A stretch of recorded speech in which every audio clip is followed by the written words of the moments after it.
Welcome to episode 1 of the Abdul Latif Jameel Spotlight podcast series, in which Deputy President and Vice Chairman Fady Jameel explores globally important issues with experts from around the world. The transition to adopting renewable sources of energy and making them both practical and affordable continues to accelerate. But there are still many factors on both macro and micro levels that can both inhibit or accelerate this. Hello, I'm Fady Jameel, Deputy President and Vice Chairman of Abdul Latif Jameel. Today, I am in Madrid, Spain, at the offices of renewable energy business Fotowatt Renewable Ventures.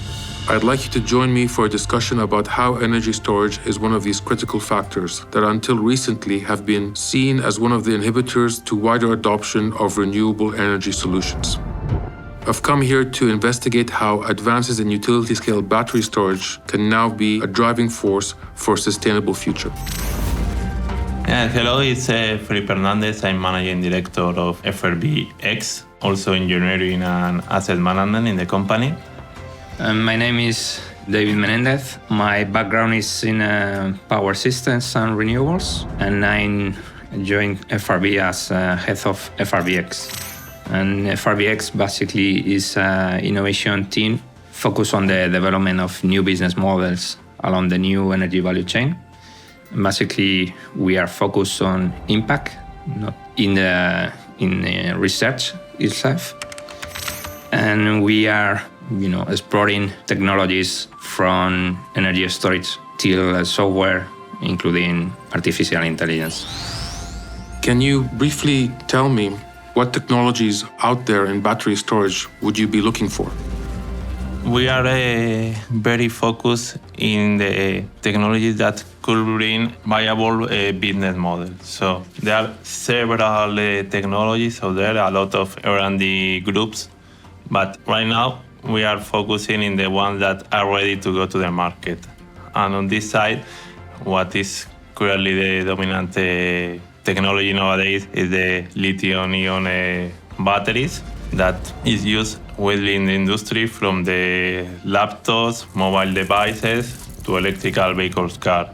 So actually it's a mature technology that allows us to have enough trust in the technology and warranties. In addition, David is looking for other kind of technologies that maybe he could explain.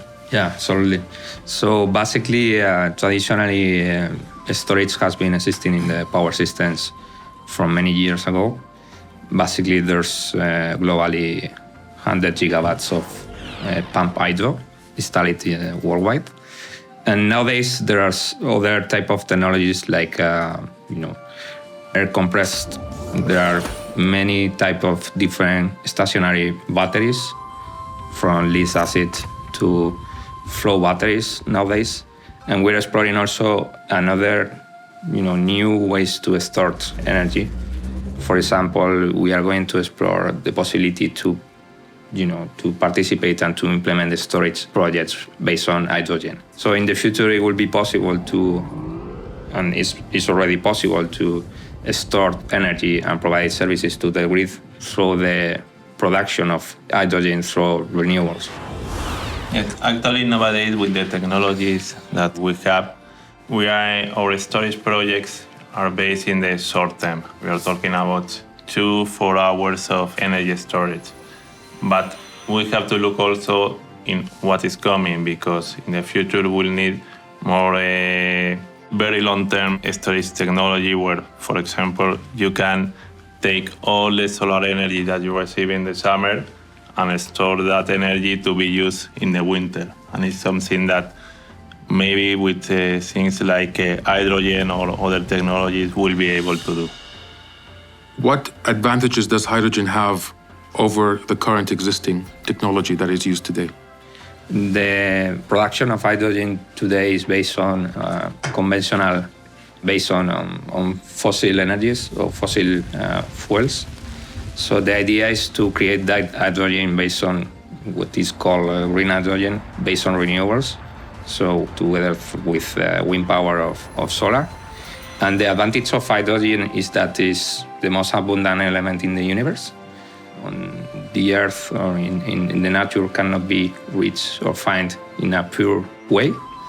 So we need to extract it from different components, like the hydrocarbons or other type of organic material. And the advantage of hydrogen is that it will provide us with long-term storage. But also the hydrogen has another important advantage because nowadays we are focusing the decarbonization of the energy sector.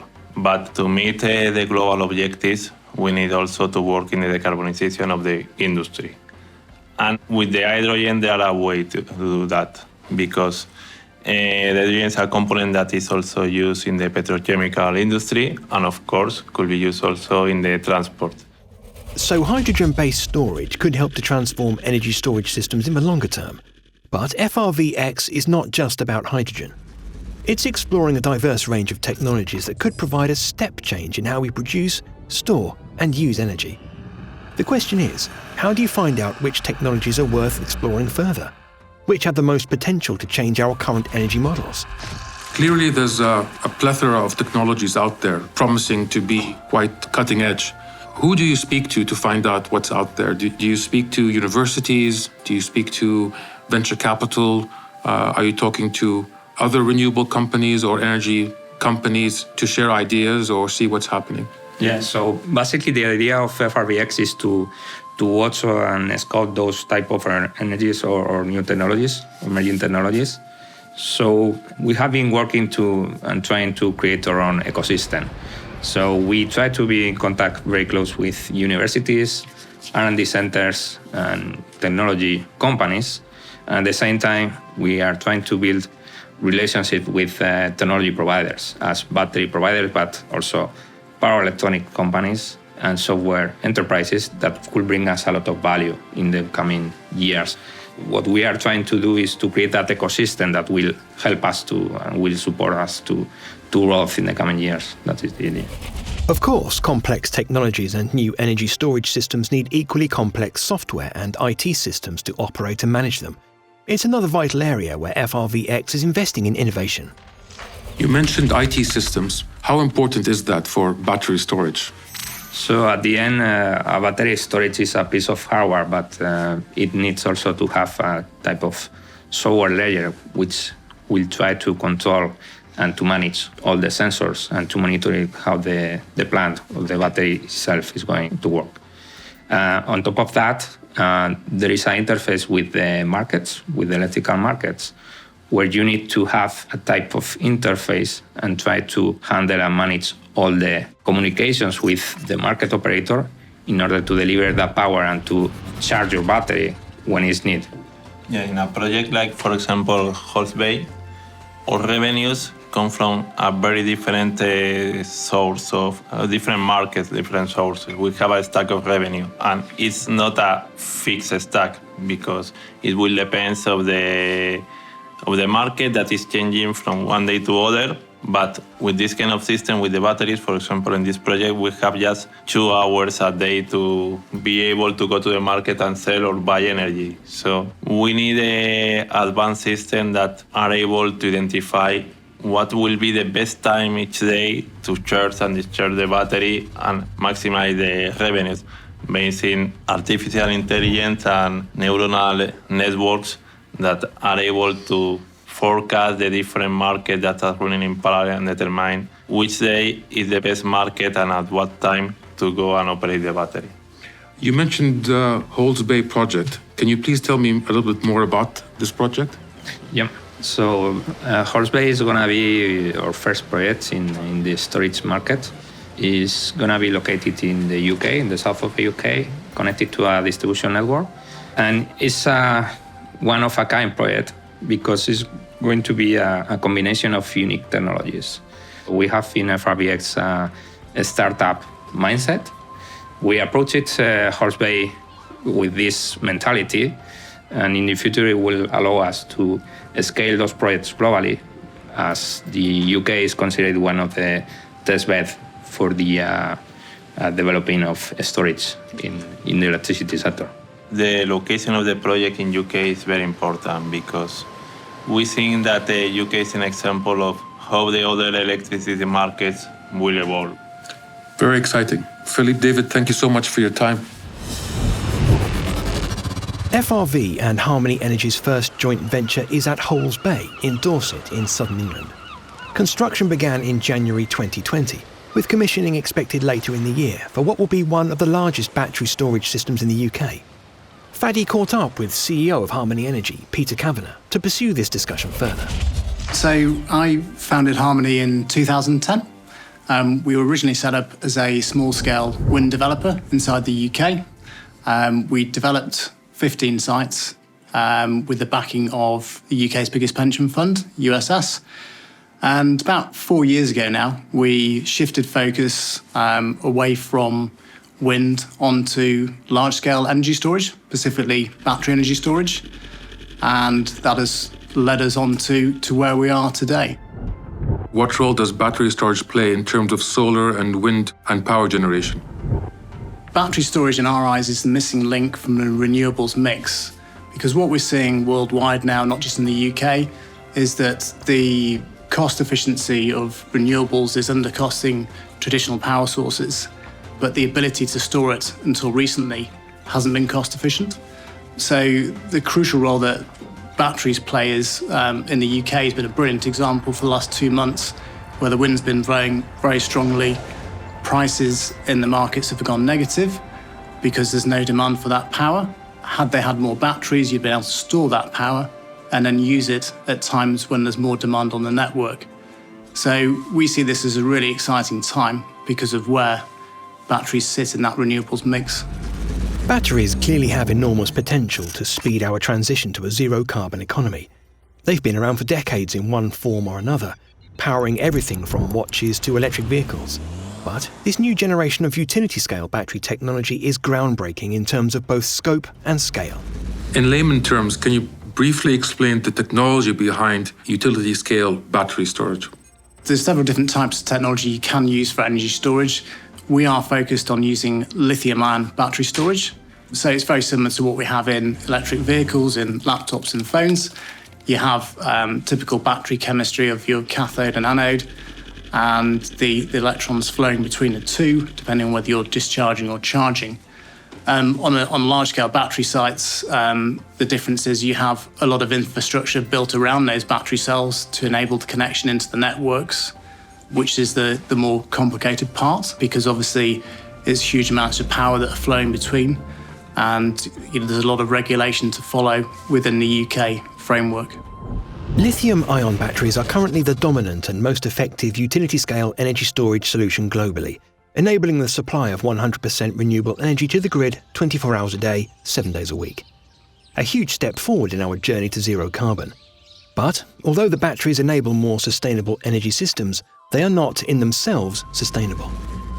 As far as the industry is concerned, what can we do responsibly concerning lithium-ion batteries, end of life, or any environmental issues concerning that? Yeah, it's a very interesting topic, something I'm quite passionate about. I think there's two aspects to this. One is the manufacturing process and what elements can you reduce in that lithium-ion technology or any battery technology. So if you took lithium-ion, by example, key components been lithium and cobalt. There are, manufacturers are looking at, say, stripping out the cobalt element, which I think it's something like 65% comes out of Congo.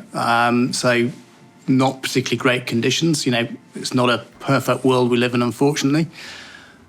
And I think the second element is, what happens at end of life? What can we do to make manufacturers be more accountable? And I think, maybe having some legislation around recycling, because sort of 95% of the cells can be recycled. And it would be great to have a sort of more sustainable approach to it. It's not an easy one to legislate, but I think, and the consumer message is quite strong at the moment. People do want firms to be accountable. So I think sort of the consumer pressure will ultimately win through, and corporates will take more responsible action in that chain. Talking about the UK, what makes it an attractive environment for this kind of innovation? It's because the penetration of renewables is pretty high right now. And the UK government has set very aggressive targets to push that further.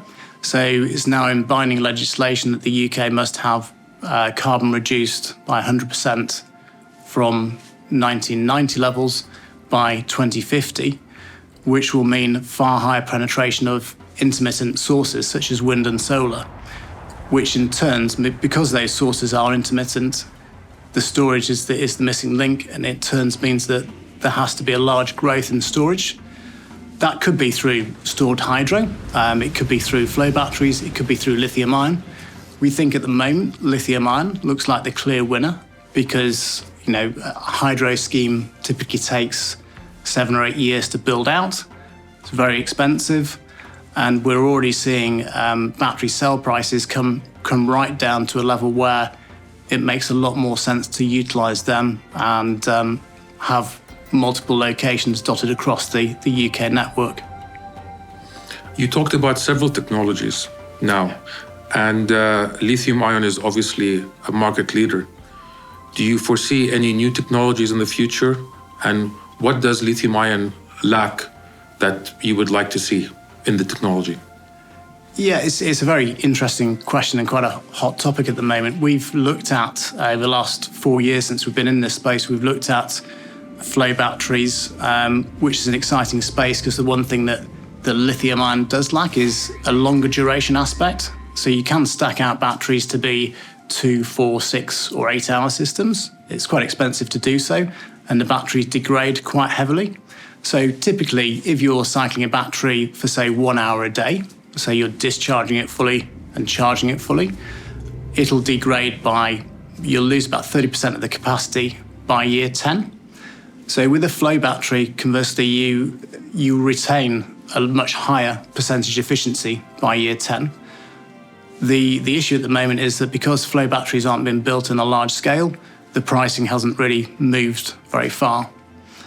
The components of a flow battery are cheaper if you could get the volume up to a certain level that lithium ion has got to. But it's hard to see that now with what's happening with EVs, which you know better than most. And in terms of the ramp up in the EV space, it's huge. And that's really driven the price of lithium ion down further. And we see that going further on over the next few years. With a plethora of new technologies, do you see companies as yourself using different technologies for different environments in the future? Yeah, definitely. I mean, we'd love to be able to use things like, flow batteries for ultra-long duration elements, and we would look at doing some what we call behind-the-meter things. So, for example, data centers use huge amounts of energy. How do you twin solar and batteries to work on those facilities? And it's really, we're open to any, with Harmony, we are open to any ideas coming in terms of technology. We're not fully married to lithium ion forever and a day. We sort of embrace any sort of new technologies coming through, but at the same time, it's got to be investable. And that's why we are sticking with lithium ion at the present time. Lithium-ion batteries are the centrepiece of the Halls Bay project, a first-of-a-kind development in the UK and Europe that will utilise cutting-edge control and storage technologies.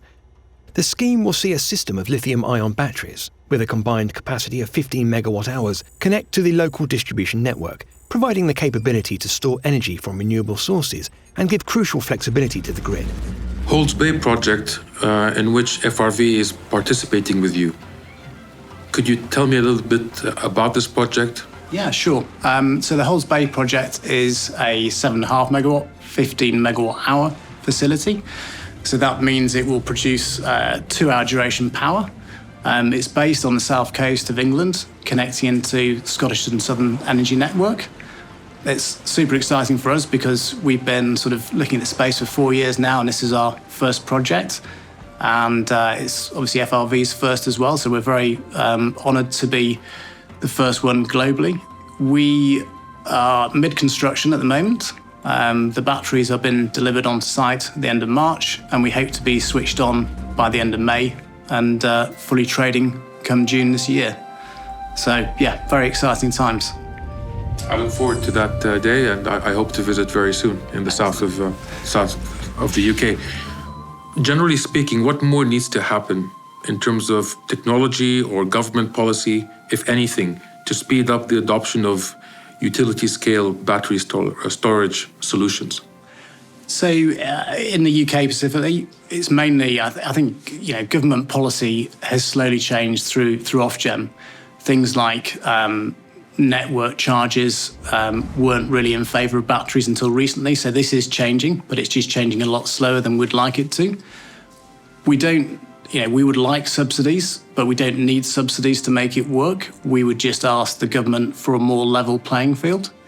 So, for example, UK, still effectively subsidises North Sea oil, subsidising Hinkley Point nuclear. Batteries is such a key element of the renewables mix. They really need to take a closer look at this to accelerate development, because we know in the UK, in isolation, onshore wind is the cheapest form of power.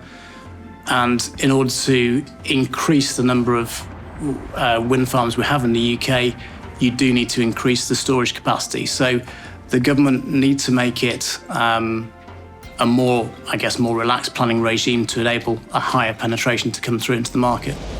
Given the urgency of our climate emergency, addressing these issues and creating a level playing field for more sustainable energy systems has never been more important.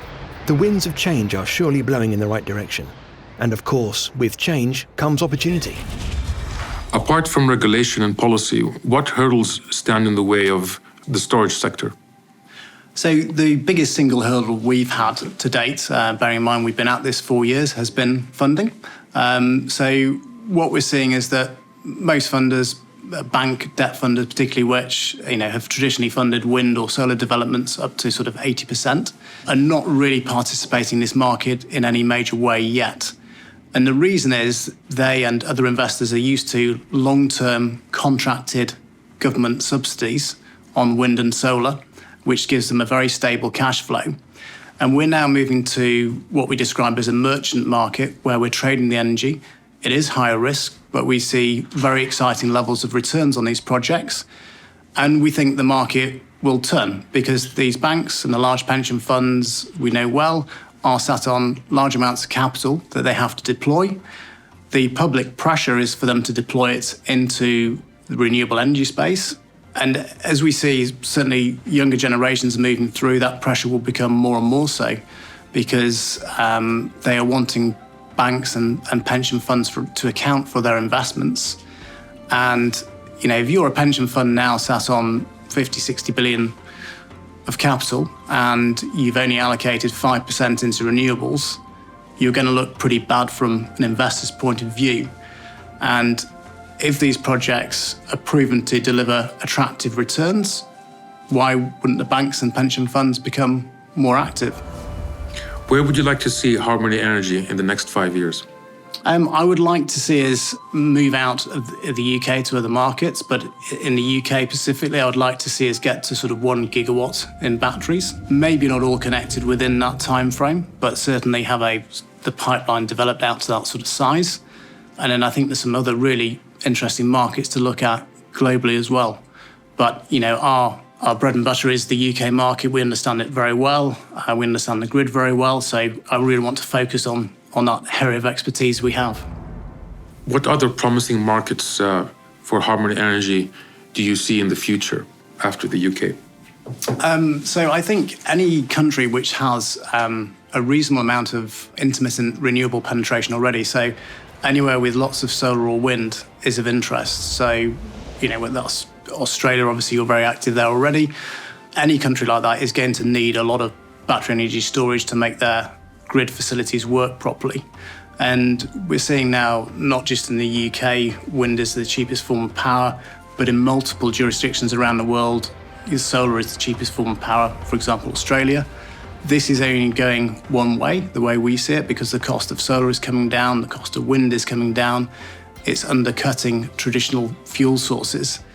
And the missing link has always been, look, how do you store that power? If you crack that dilemma, you solve the energy problem to a large extent.